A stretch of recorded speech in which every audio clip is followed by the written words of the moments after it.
Welcome along to the Rugby Obsession Deep Dive.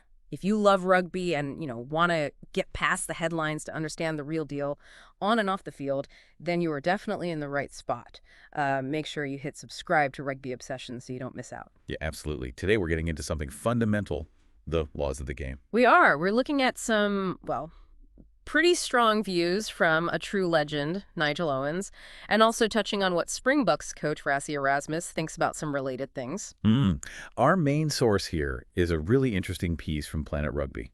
Yeah. It really lays out Owen's thoughts quite clearly. It does. So our mission for this deep dive is basically to pull out the key bits from that article, figure out which laws are causing all the fuss, and, understand why people like Owens feel so strongly, ready to get stuck in. Let's do it.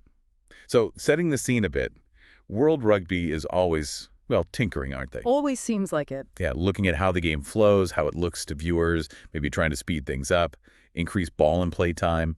The article mentions this constant evolution. And some changes are fine, maybe even good. Others, well, they stir things up a bit. Definitely stir things up. Which brings us neatly to Nigel Owens' biggest criticism in the article, the goal line dropout. Yes. Just remind everyone quickly that's the one introduced a while back, replacing the 5-meter scrum if the attackers are held up over the line or the defense dots it down in goal. That's the one. And Owens, he really doesn't hold back. The article quotes him calling it a total disaster. Wow, total disaster. That's blunt. Extremely blunt. He says he'd get rid of it tomorrow. That's about as strong as it gets from someone with his experience.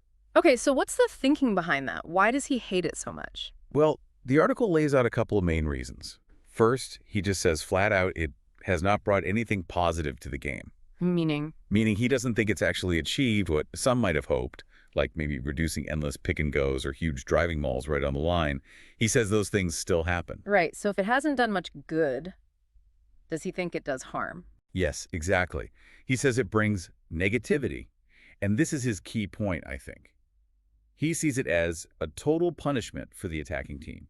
Punishment? How so? Well, think about it. Your team attacks, works hard, gets over the try line, but maybe just gets held up, can't quite ground it, or the defense manages to dot it down under pressure. Okay. Instead of maybe getting another crack with a 5-meter scrum, bang. The reward is the defense gets to clear their lines with a drop kick from under their own posts. The attack is punished for almost scoring. I see. So the defense gets a huge reward for basically just managing not to concede, even if they were scrambling. Precisely.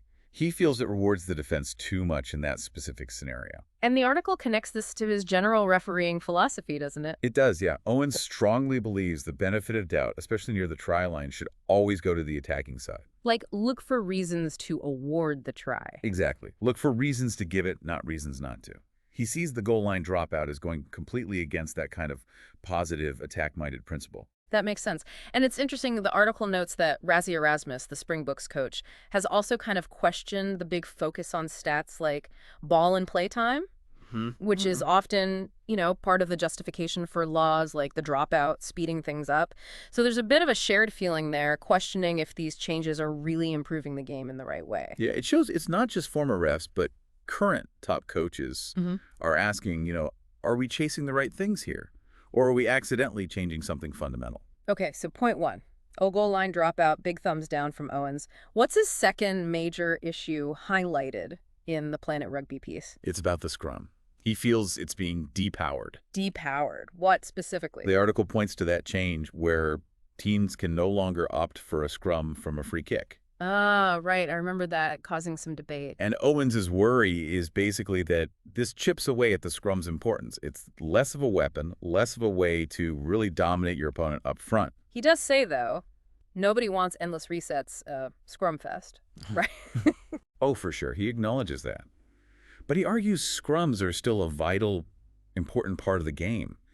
He specifically mentions missing the scrum fives, those really intense scrums close to the line. Yeah, those could be massive moments. Absolutely. And he thinks a really dominant scrum adds genuine excitement. It's a unique contest in our sport. And this leads to a bigger concern he raises, doesn't it, about the future shape of the game, literally. Yes, this is a really key point. He's concerned that if you keep weakening the scrum, rugby union starts to look more like rugby league. And the implication of that. The implication is that you might start excluding players of certain shapes and sizes. You know, the big props, the powerful locks who are built for that specific contest. Rugby union's always been proud of having a place for different body types. So diminishing the scrum could actually narrow the type of player who excels at the elite level. That's his fear.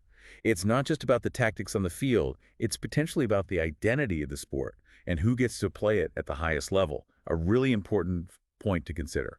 Okay, so we've heard his critiques, goal line dropout, scrum power.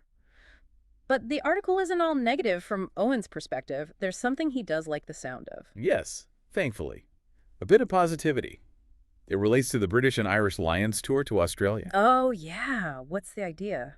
The Lions board is apparently considering bringing in sudden death extra time, a golden point, if the deciding third test ends in a draw. Ooh, interesting. What's Owens' take? He's all for it. The article says he thinks it would be hugely exciting. And his reasoning? Pretty simple, really. He feels it avoids that massive sense of anticlimax, the disappointment, if a huge series like the Lions finishes level after 3 brutal tests. You kind of want a winner, don't you, in something that big? Exactly. He thinks it adds that bit of jeopardy and excitement to guarantee a result on the day. For such a special event, it feels right. Yeah, I can see the appeal of that. It feels like a different kind of law tweak focused on enhancing a specific moment rather than changing the everyday flow. Precisely. More about spectacle and resolution in a unique context. All right, we've covered quite a bit there. Nigel Owens hitting out against the goal line dropout and the weakening scrum. Some echoes there with Rassie Erasmus's thoughts on game metrics, but then Owens being quite keen on potential golden point for the Lions. Before we wrap up, a quick reminder to subscribe to Rugby Obsession if you're finding this useful. Definitely. So connecting this back to you, the listener, why does all this matter when you're just trying to enjoy a match? Good question. Well, these rules, these debates, they really shape what you see. The goal line dropout changes how teams play near the try line. Maybe they kick more, maybe they defend differently. And the scrum laws affect that whole forward battle, which is, core to rugby union. Absolutely. And things like golden point. That could create truly unforgettable drama. So understanding why these laws exist and why experts like Owens have strong opinions, it just gives you a richer understanding. Yeah, you start seeing the tactics behind the decisions, understanding the trade-offs World Rugby is making. It definitely adds a layer to watching. Makes you a more informed fan, for sure. And we'd love to know what you think. Do you agree with Owens on the dropout? Is the scrum still important enough? Drop a comment and let us know your views. Please do. Okay, quick recap then. We dove into Nigel Owens' strong dislike for the goal line dropout and the moves to depower the scrum, noting Rassie Erasmus shares some skepticism about the focus driving these changes. But we also saw Owens' enthusiasm for the potential excitement of sudden death extra time in a Lions decider. It highlights these ongoing, vital discussions about how rugby evolves, which leaves us with maybe one final thought for you to mull over. How do you think the sport finds that balance? The balance between making rugby maybe faster, more accessible for TV, for new fans. While also protecting those unique traditional things, like the contested scrum, the complexities of the breakdown, the things that make union, union. Exactly. It's a tough balancing act. No easy answers there. A challenge for the whole game, really. Indeed. Well, thank you so much for joining us for this Rugby Obsession deep dive. I hope that gave you some food for thought on the laws shaping our game. Remember to subscribe, and we look forward to you listening to our next deep dive.